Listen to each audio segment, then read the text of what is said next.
Querido, que el Señor te utilice con poder de hoy y que el Espíritu Santo pueda hablar a nuestro corazón. Amén.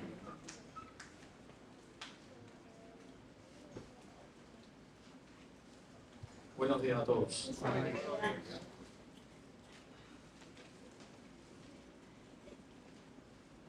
La creación del universo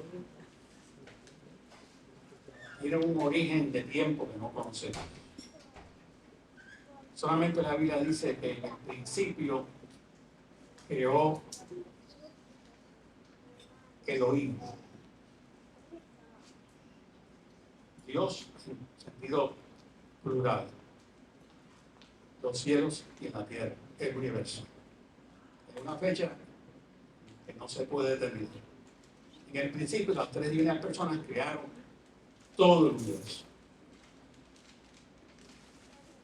Y todo estaba desordenado y vacío.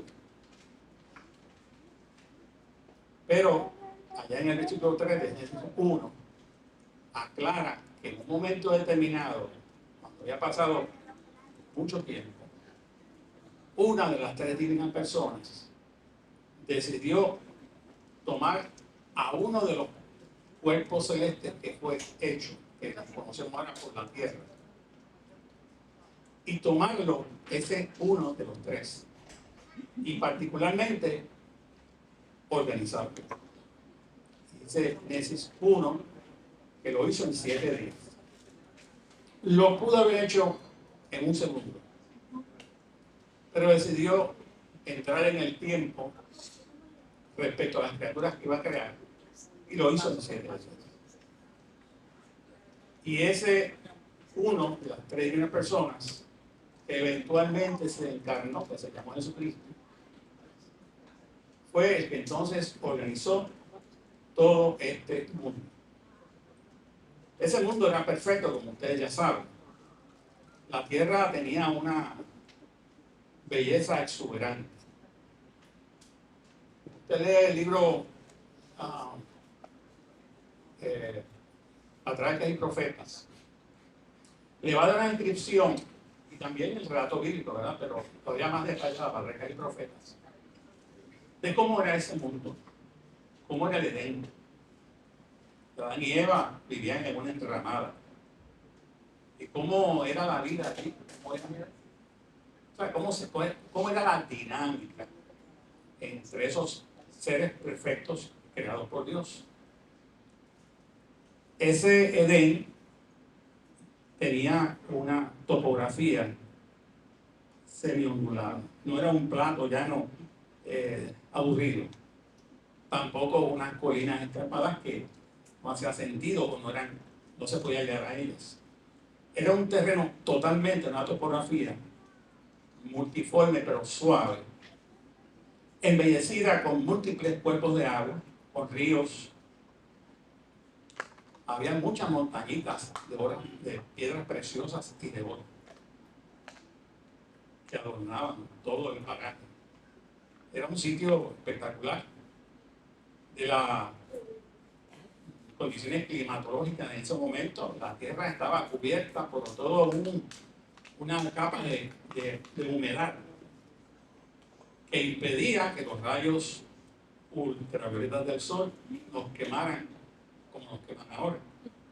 Y mantenían una temperatura uniforme. Algo así como lo que estamos disfrutando esta mañana. No exactamente un frío que moleste, pero tampoco un calor pegajoso e incesante. Era un clima totalmente agradable. La tierra era una pangea, es decir, que no estaba dividida como está ahora. La tierra era totalmente como si fuera un solo continente. Todo ese cuerpo de tierra unido se fragmentó eventualmente cuando vino el diluvio. El diluvio hizo que las placas tectónicas se movieran y la tierra se dividió como está dividida ahora. Ahora mismo lo que acaba de ocurrir en Venezuela es precisamente el movimiento de dos placas que están cerca una de la otra, y por eso hubo un doble terremoto, separado por unos 45 segundos. Porque esta placa, al moverse, hizo que esta que está cerca también se moviera. Y ahí vino el doble terremoto. Y todo eso se va a corregir eventualmente cuando el Señor venga, se llama Apocalipsis capítulo 16, cuando haya el terremoto como nunca ha habido antes. Y este gran terremoto lo que va a hacer es que va a unir toda la tierra, como era al principio. Las islas van a huir, no porque se vayan a hundir, sino porque toda la tierra se va a unir.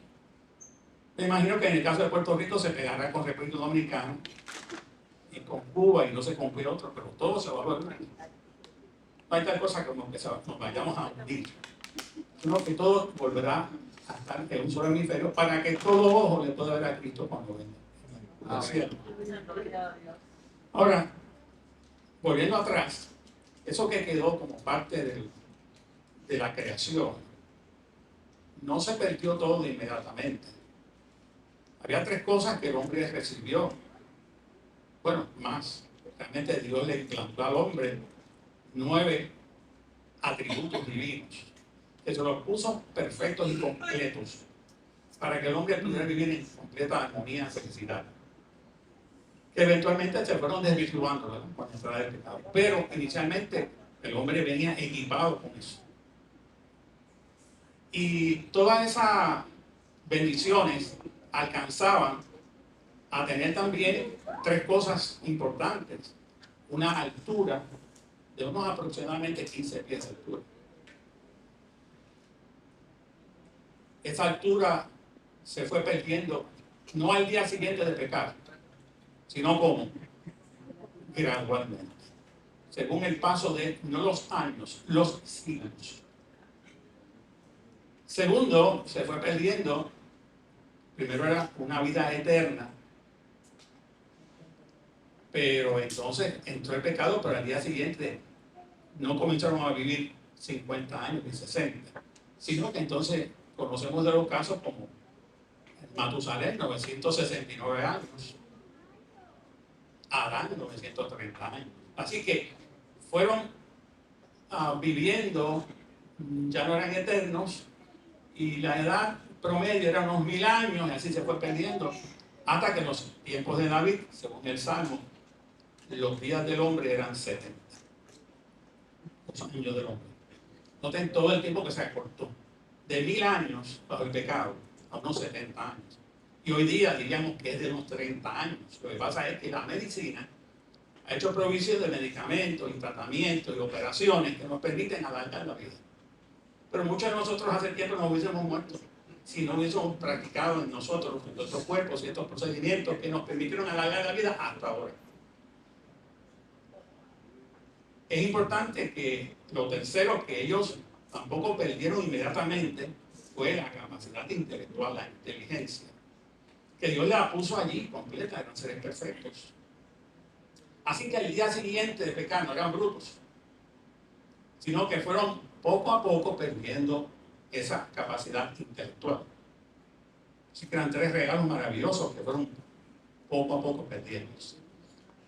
Elena White comenta acerca de que en una misma mesa, yo diría en un mismo banco, se podían sentar 7 o 8 generaciones a la misma vez. O sea, que usted se sentaba con su, para no mucho, con su tatarabuelo, y con su bisabuelo, y con su abuelo, y con su papá, y usted, y con su hijo, y con su nieto, y con su bisnieto. Todo a la misma vez, en un mismo banco, o en la misma mesa comiendo, interactuando experiencias. Yo me acuerdo cuando yo cumplí 700 años, muchachos. Este era un cumpleaños tremendo. El bizcocho era grande de una cancha de fútbol. O sea, contando esas anécdotas, esas victorias, esas derrotas. Y todo ese cuadro de vida que al intercambiarlo entre ellos adquirían pues un valor tremendo porque está viviendo la experiencia de tus seres queridos. Y mucho más que eso, contar cómo Dios había obrado en el pasado, cómo Dios los liberó de muchas situaciones. Era muy enriquecedor. De allí que manteniendo todo ese tiempo de vida y con esos conocimientos, eso les permitía entonces entrar en una dimensión interesante del ser humano, que es obtener información de ahí para no cometer los mismos errores. Y todo ese cuadro de situaciones le permitió a esta gente vivir de los dichos orales. O sea, no había alguien con una Biblia como ahora, donde tenía registrado los eventos que habían ocurrido. No, tenían la capacidad de retener información. Muchísimo más que la que puede retener una computadora ahora. Y estamos hablando de grandes ligas. O sea, esa capacidad de retención y de transmitir información, de allí que se sabe, ¿verdad?, que los antediluvianos o los prediluvianos eran gente con una capacidad y un intelecto muy desarrollado. De allí que ya se sabe por descubrimientos arqueológicos que trabajaron con la ingeniería genética. Es que cuando pensamos en ellos, estamos pensando en gente como que vivieron en las catacumbas, como gente que andaban con ropa rara y escondidos en las cuevas y cosas. Se me hace muy difícil de pensar que era gente que tenían herramientas mejores que las de hoy día, tenían viviendas mejor que las de hoy día, tenían tecnología, al punto de saber trabajar con la ingeniería genética. ¿Cuántos de ustedes saben de ingeniería genética? Pues de los más sencillos, de los prediluvianos, conocían ese tema. Así que quítese de la cabeza que esa era gente de ultratumba y que no tienen capacidades, sino gente muy, pero muy capacitada. Al punto que llegaron a hacer hasta una torre. Usted rápido piensa que una torre así media virada, hecha mal construida, que se estaba cayendo. Se le hace muy difícil pensar que era un rascacielos. Que tenían la capacidad para hacerlo. Los más inteligentes de ahora son brutísimos al lado del más bruto de los antediluvianos. Digo, me di a entender. ¿Sí? Están mirando así rápido. Algo malo.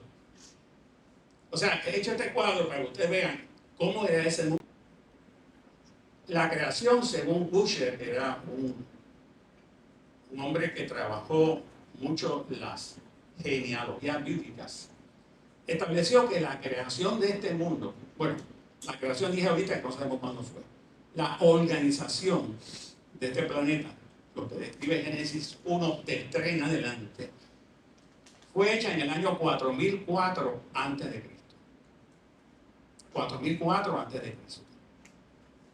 Así que no hay tal cosa como millones de años. Claro, si usted somete esto a la mentalidad de un científico que no cree en Dios o cree en Dios pero está demasiado influenciado, ¿verdad?, por los libros de texto, pues le va a decir que eso es absurdo, que esta Tierra tiene no sé cuántos billones de años, etc. Porque ellos hacen unas pruebas entre otras cosas, con carbono 14 y con otros métodos que tienen hoy día para medir los años de esta Tierra. Pero se le olvida de que cuando Dios creó este mundo, Dios lo creó con una edad aparente. Eso se conoce como la teoría, sino la doctrina de la edad aparente. O sea, Dios vino y cogió y creó a Adán y le dijo: búsqueme a Adán, párate ahí. ¿Dónde está Orlando, puto? Claro que Orlando, ¿qué edad tú le pones a ese hombre? Que se ponga de pie. Se levanta ese hombre de 15 pies de alto. Para llegar allá, a esa altura, tiene que haber pasado. Mira, señor, yo pienso que tiene más o menos, por lo menos tiene 50 años. Por la altura que tiene, lo fornido que es, lo saludable que se ve. 50 años. Y Jesús le dice, siéntenlo, saquen a Orlando. Está equivocado. ¿Sabes qué, Orlando? Lo acabo de hacer ayer. Pero es que Dios lo hizo adulto. Y al hacerlo adulto, visualmente cualquiera se podía engañar. Inclusive, hasta óseamente pueden hacer cualquier estudio y va a aparentar que tiene muchos años. Pero fue hecho ayer. Bueno, pues, ya te dan, búscame, tráeme acá un secuoya.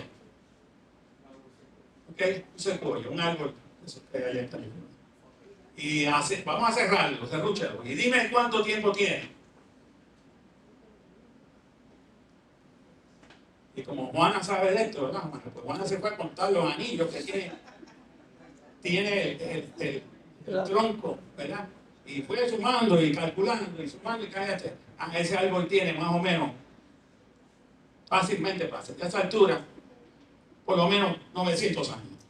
Saquen a Juana. No, Juana, está equivocada. Tú lo sacaste para dar los anillos, pero es que yo lo hice adulto, el árbol. Ese árbol lo hice hace 3 días. Te equivocaste con la percepción, con el método humano. Pues claro, los científicos llegan a la conclusión de que este mundo tiene muchísimos años, pero nosotros sabemos que Dios lo hizo todo adulto. Y que cualquier cosa que encuentren por ahí, que lo sometan a isótopos, lo sometan a cualquier prueba, van a llegar a conclusiones equivocadas. Claro, Dios lo quiere poner en ridículo, para que entiendan que solamente Dios es Dios. Ahora, si la creación fue entonces en el año 4004, de acuerdo de este Ussher, este alemán, entonces el diluvio ocurrió en el año 2348 antes de Cristo. Es decir, cuando la Tierra tenía 1656 años de creado. O sea, que el diluvio no ocurrió. Si te dejan llevar por el relato bíblico, van a ver que en el capítulo 1, 2 y 3 está la creación. Está la creación en el 1 y el 2, y en el 3 está el inicio del pecado. Y en el 4 matan a Caín y Abel. 4. En el 5 hay una genealogía, y en el 6 el diluvio. Y dicen, pues eso fue rápido. ¿Eso fue rápido? No. En esos primeros 5 capítulos de la Biblia hay 1656 años de historia. ¿Escucho eso? O sea, en esos relatos, que nada más en los 3 primeros capítulos fue algo relativamente rápido. Que la Biblia te está condensando en 5 capítulos 1656 años de historia. ¿Sabe usted todo lo que ocurrió en ese tiempo? En 100 años ocurre una barbaridad de eventos. ¿Cuánto no en 1656 años? Ahí fue que vino el diluvio. Por eso entonces, en la tierra hubo tiempo para que esta gente desarrollara sus capacidades mentales, intelectuales, fueran perdiendo un poco el crecimiento, etc. Y durante todo ese periodo de tiempo, también la maldad se fue multiplicando. Hubo tiempo para que ellos se multiplicaran, ¿verdad? Como seres humanos, más hijos, más descendencia. Para eso lo mandó Dios. Pero también la maldad se fue cada vez agudizando más. Y más, cada vez más, se distanciaba de la criatura del Creador. Hasta que llegó el punto, ¿verdad? Que todo esto lo quebró el diluvio universal. Bueno, pues entonces, si estamos claros en eso, también tienen que tomar en cuenta que los animales, de animales perfectos, tranquilos, mansos, etc., también fueron poco a poco tornándose más agresivos. Y ya cuando llega el tiempo del diluvio, pues toda la creación animal era salvaje. De ahí lo sorprendente de que la montaña, cuando Noé invitó, o Dios invitó a los animales que bajaran y se subieran al arca, ¿cómo era posible que estos animales salvajes bajaran con semejante tranquilidad y obedientemente subieran por la rampa al arca? Pues claro que eso era un mensaje contundente y muy gráfico. Oye, algo tiene que estar pasando, porque esos animales los conocemos porque se comen a la gente viva. ¿Cómo es que obedecen y entran tranquilamente por ahí? En cambio, parejas de ellos sí seguían siendo salvajes. Así que todo cuando vino el diluvio era un mensaje, el mundo había sido proclamado, no por solamente una predicación de Noé de 120 años, donde cada martillazo que daba haciendo el arca era un aviso, era un pregonero, sino también los animales y toda la creación daba un anuncio de que algo iba a ocurrir. ¿Estamos hasta aquí? ¿Sí? ¿Están aquí? ¿O están pensando en el almuerzo? Ok, entonces, vamos un momentito a Génesis capítulo 10. Porque en Génesis 10, entonces, nos pone en perspectiva qué realmente, o a dónde yo quiero llegar. Realmente con lo que estoy diciendo, porque me consta que parte de lo que dije lo dije anteriormente aquí. Pero observen ustedes, en el capítulo 10, estas son las generaciones, versículo 1, de los hijos de Noé: Sem, Cam y Jafet, a quienes nacieron hijos después del diluvio. En el arca no nació ningún muchacho. ¿Pudo haber nacido alguno? ¿Cómo que no? Claro que pudo haber nacido alguno. Pero allí no se subió evidentemente ninguna mujer embarazada.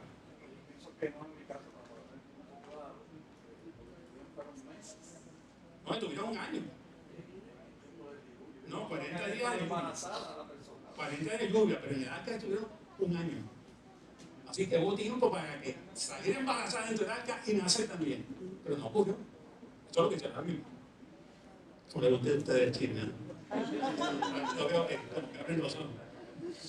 Entonces dice que le nacieron hijos después del diluvio. Bueno, entonces da ahí los hijos de Jafet, perdón, Gomer, Magog, y esos nombres raros que están por ahí para abajo, que habla de los hijos, de los hijos, de los hijos. Entonces dice que 5 de estos se poblaron las costas, cada cual según su lengua, conforme a sus familias en sus naciones. Ahora habla del segundo hijo de Noé, que salió del arca, que está en el versículo 6. Los hijos de Cam: Cus, Misraim, Fut, Canaán. Y los hijos de Cus: Seba. Por cierto, Cus, ya vienen los cusitas. ¿Alguna vez ustedes se han preguntado de dónde venimos los negros? ¿Verdad? ¿De dónde vienen los negros?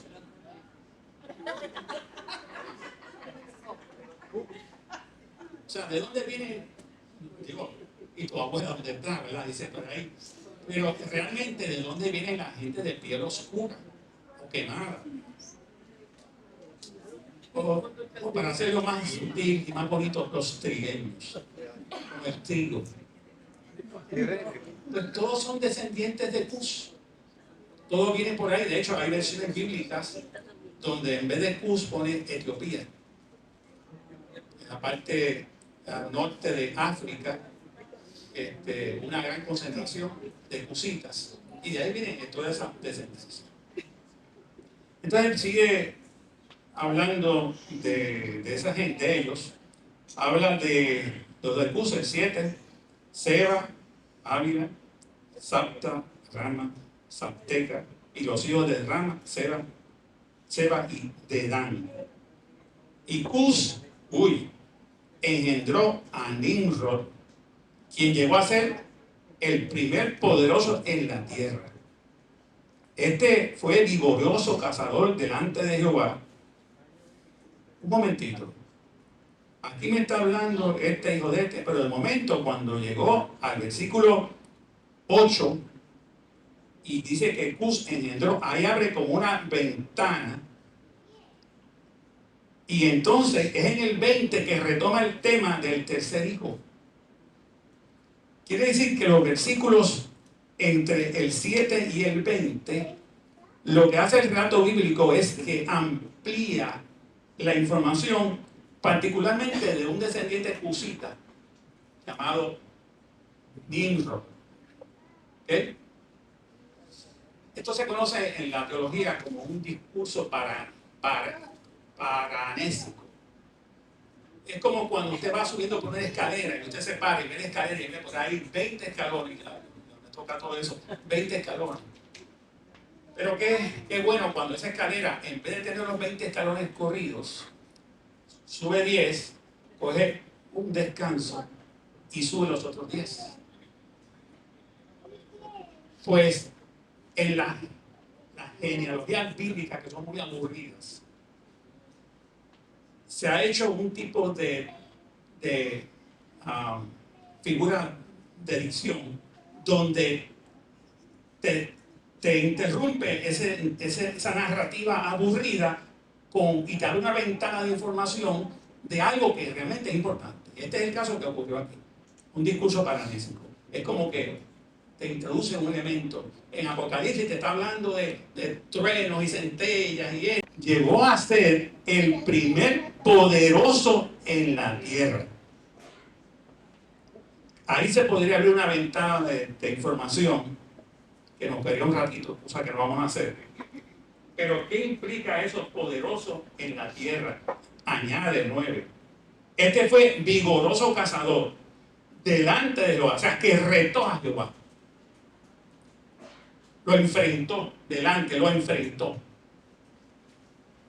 Era un capitán. ¿Y qué tiene que ver eso? Bueno, porque como en ese mundo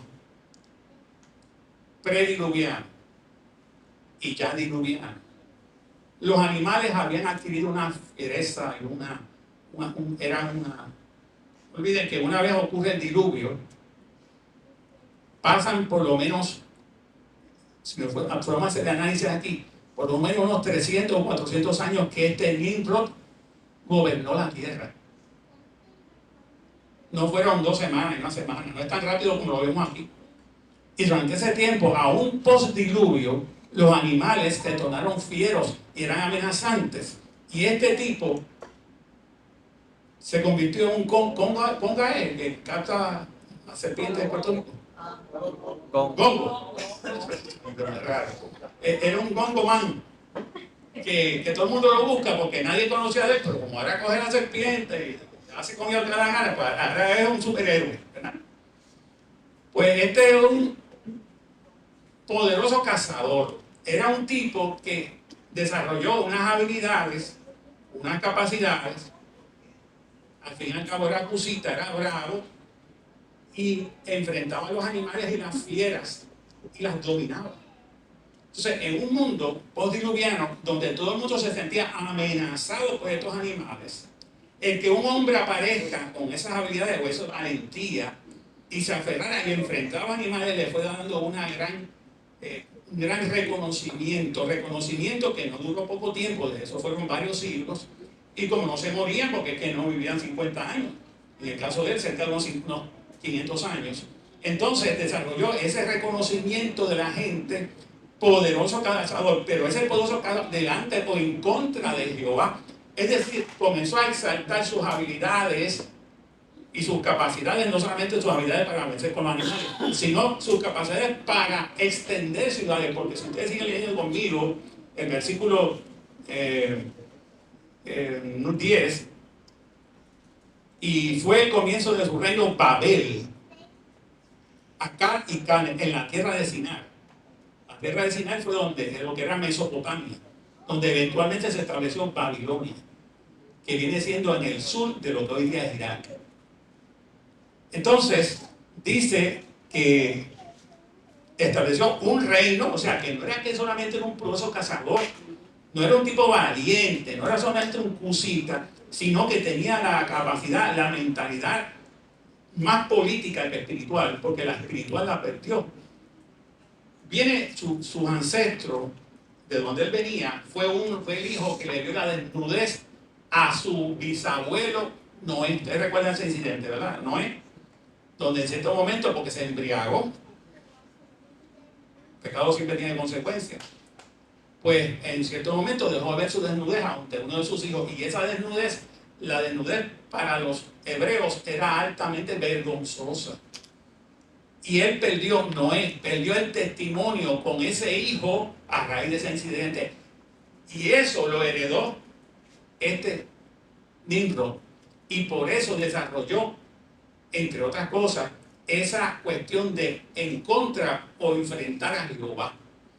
Él comenzó a exaltar su propia persona, sus habilidades, sus capacidades, y la gente lo comenzó a reconocer y se convirtió no solamente en un gran cazador, sino en extender el territorio, en crear grandes ciudades, etcétera, etcétera. Se me parece un poquito Luzbel en el cielo, ¿o no? Que tenía ese mismo cuadro. O sea, Nimrod es un tipo bíblico de Luzbel en el cielo que tenía unas habilidades y unas capacidades. Y que entonces las comenzó a utilizar no para glorificar al Dios que le dio esas capacidades, sino para él mismo enaltecerse. Y honrarse él mismo con su intelectualidad, con todo el brillo, el fulgor que tenía su presencia, que deslumbraba. Entonces aquí Nimrod hace lo mismo y se convirtió en un líder y un político, y dije ahorita más político que otra cosa, porque utilizó todo su alcance poblacional para entonces más adelante establecer un reto a lo que Dios había dicho. Pero terminando el alcance de lo que hizo, dice que el día que fue el comienzo de un reino Babel, y dice, de esta tierra salió para Asiria, noten, para Asiria. Asiria se convirtió en un poder hegemónico en el mundo. Los asirios, la capital de Asiria era Nínive, y sabemos toda la maldad que hubo eventualmente en esas ciudades, todavía no existían. Pero noten que él tuvo que ver con Asiria, noten el 11, edificó Nínive, Robó y Cala, y Resén entre Nínive y Cala, la cual es ciudad grande. Misraí, pero ahí sigue hablando, y sigue todo lo que fue, dice el 19, y fue el territorio de los cananeos desde Sidón en dirección a Gerar, hasta Gaza, y en dirección de Sodoma, Gomorra, Alma. Noten ustedes, todos los nombres que están asociados con este Cusita llamado Nimrod, y lo que eventualmente él hizo, logró, todo era de maldad. Ahora, no quiero terminar eso porque quiero brincar al capítulo 11. Tenía entonces toda la tierra una sola lengua y una misma palabra. Y aconteció que cuando salieron de oriente, hallaron una llanura en la tierra de Sinar y se establecieron allí. Y se dijeron unos a otros, créanme que entre los unos y los otros está ¿quién? Nimrod. Él era el líder, él era el gobernador, él fue el que extendió esas ciudades, las fundó. No, iba a ser otro, era él. Y entonces dice ahí ese versículo, el capítulo 11, que se dijeron unos a otros, vamos, hagamos el ladrillo y cosámoslo con fuego, y le sirvió el ladrillo en lugar de la piedra y el asfalto en lugar de mezcla.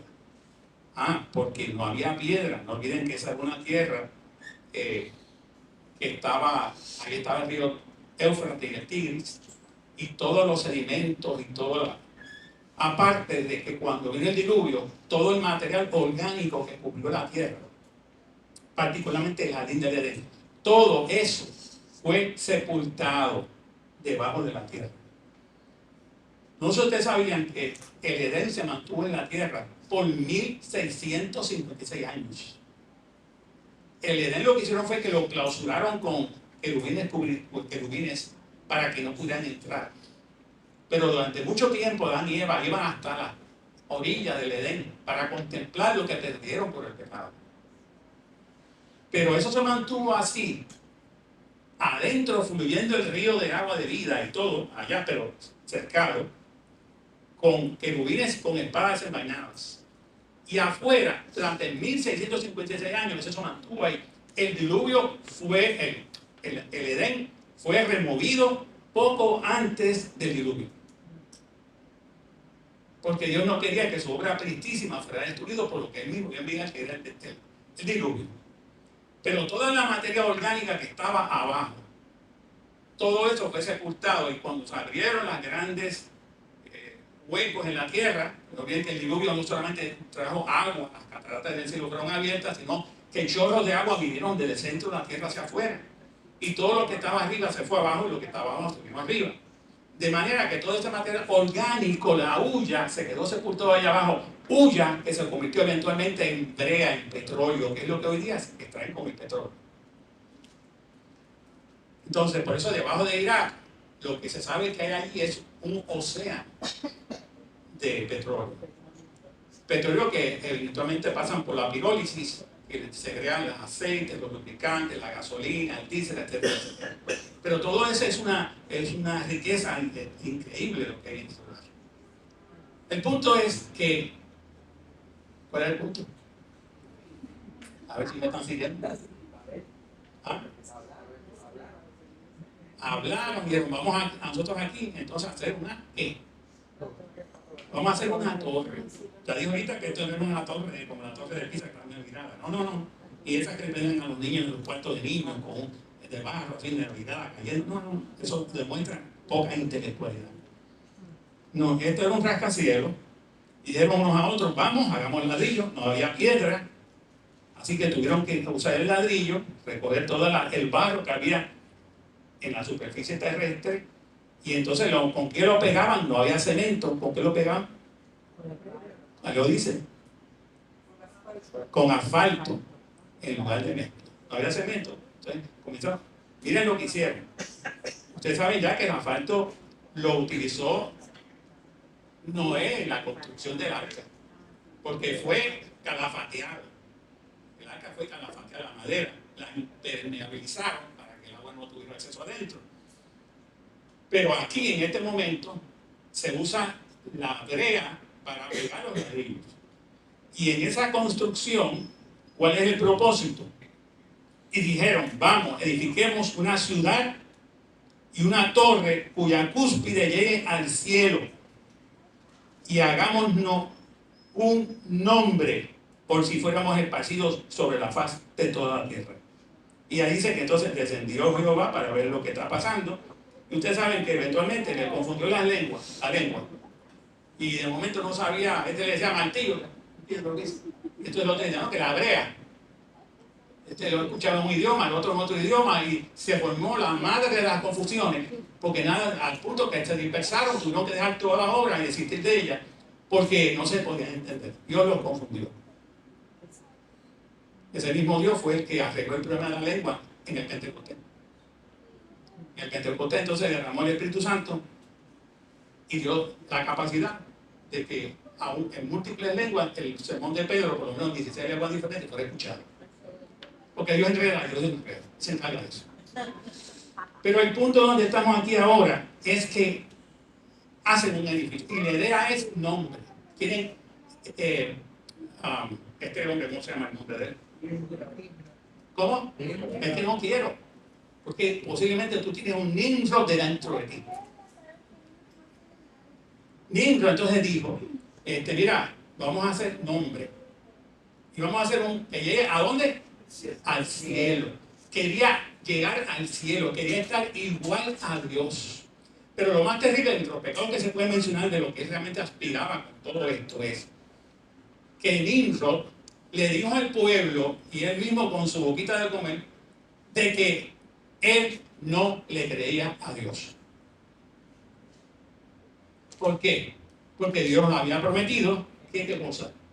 Que el mundo nunca más sería destruido por agua. Y cuando Dios promete una cosa, Dios lo cumple. Dios, por tanto, Dios dijo, no destruiré más el mundo. Y si acaso tienen duda, mi arco pondré en las nubes como un recuerdo. No basta con que te lo estoy diciendo, no, como un recuerdo de que nunca más volverá a destruir el mundo por agua. Y eso es palabra de Jehová y con eso era suficiente. Pero Nimrod, como se creía igual o superior a Dios, de ahí de aspirar a hacer una torre que llega hasta el cielo, entonces diseminó por la falta de fe que había obtenido en su vida por la situación que pasó con Noé y con el ego tan arriba que tenía. Entonces lo que hizo fue que difundió, promovió, contrario a su bisabuelo Noé, ahora se convirtió en un pregonero del ateísmo. Ahora este hombre, este Nimrod, ahora lo que comienza es a diseminar la idea de que vamos a hacer una torre por si acaso Dios vuelve. O sea, puso en duda lo que Dios dijo.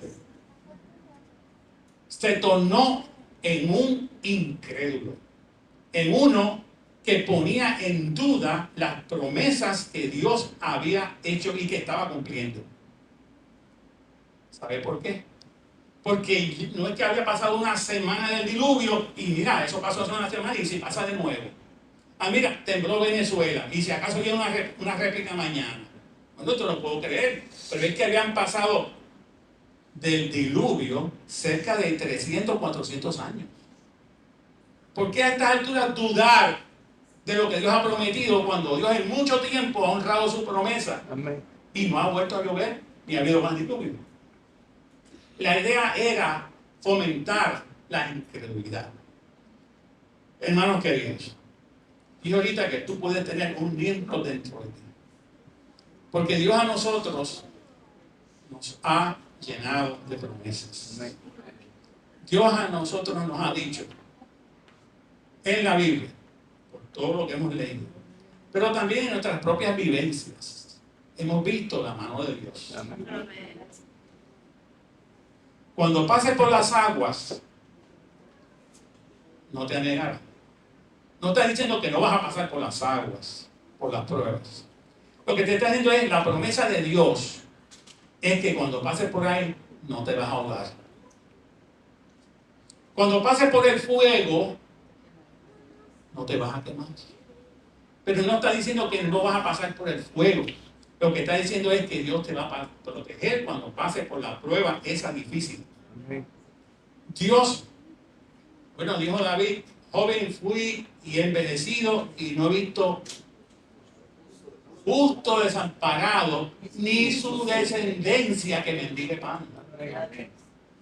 Pues si Dios ha sido tan bueno y Él ha cumplido sus promesas y por eso estamos aquí, ¿por qué se nos pega de vez en cuando, más frecuente de lo que debería ser, el espíritu y la sombra de Nimrod, que pone en duda la promesa de Dios? Jesús en su ministerio tuvo que irse de diferentes ciudades por la incredulidad de la gente. Él hubiese querido hacer más milagros, pero la gente no creía y lo estaba viendo. Lo estaba viendo. El mismo Tomás, el llamado Dídimo, Dídimo significa gemelo, tengo un hermano gemelo. El Tomás, no voy a creer, ustedes lo vieron, ustedes 10 lo vieron, pero yo no voy a creer hasta que yo no meta mi mano y toque su plano, su costado. ¿Pero qué es eso? ¿Cómo es posible que un hombre tan cerca de Jesús llegara a un extremo, que voy a decir, yo no voy a creer hasta que yo no toque y no vea con mi propio ojos? ¿Y dónde está la promesa de Dios? No te he dicho, dijo Jesús, que si crees verás la gloria de Dios. ¿Acaso no dijo en otro momento, al que cree todo le es posible? Entonces nos encontramos con un cuadro en toda la Biblia de gente que cree en Dios pero no le cree a Dios. Usted sabe que no es lo mismo, ¿verdad? Usted puede creer en Dios y llegó aquí porque usted cree en Dios, pero usted no le cree a Dios. Porque Dios le ha llenado de promesas y le ha dicho y ha demostrado que usted es importante para Él, pero usted cree en Dios, pero no le cree a Dios. Y tratar de creer en Dios, también los demonios creen y tiemblan. Tú te puedes ser miembro de la iglesia y creer en Dios y perderte creyendo en Dios, porque no le creíste a Dios. Porque las promesas que Él ha dado para que tú te mantengas y no dudes de Él, como Nimrod, Dios no quiere que eso ocurra. Porque, hermanos queridos, el pecado que más ofende a Dios no es violar el sábado, no es el adulterio, no es la fornicación, no es la mentira, no es deshonrar padre y madre, no. Todos esos pecados ofenden a Dios. Pero el pecado más terrible en la Biblia es el pecado de la incredulidad. Es no creerle a Dios. Pero no es creerle a veces sí o a veces no, depende de tu estado de ánimo o tu situación emocional. Es creerle a Dios en todo momento y en todas circunstancias.